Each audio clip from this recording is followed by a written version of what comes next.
भगवान श्री कृष्ण जब माता देवकी और पिता वसुदेव को कंस के चंगुल से छुड़ाने गए, तब उनकी उम्र 14 वर्ष थी। उनकी माता ने उनसे पूछा कि बेटा तुम तो भगवान हो, तो तुम हमें पहले ही कंस के चंगुल से छुड़ा सकते थे, इतनी देर क्यों कर दी?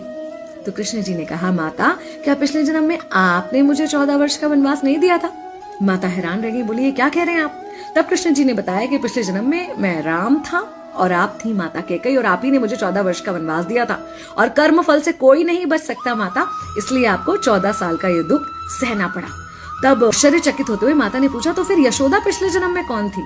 कृष्ण जी ने बताया, वो थी माता कौशल्या, जो 14 साल तक अपने पुत्र से अलग रही थी। उन्होंने उस दुख को सहा था, इसलिए इस जन्म में 14 साल मैं उनके पास रहा और मेरे साथ रहने का, माता और पुत्र के प्रेम का सुख उन्हें मिला। कहने का मतलब यह है कि कर्म फल से ना उस युग में कोई बचा था, ना आज कोई बचेगा।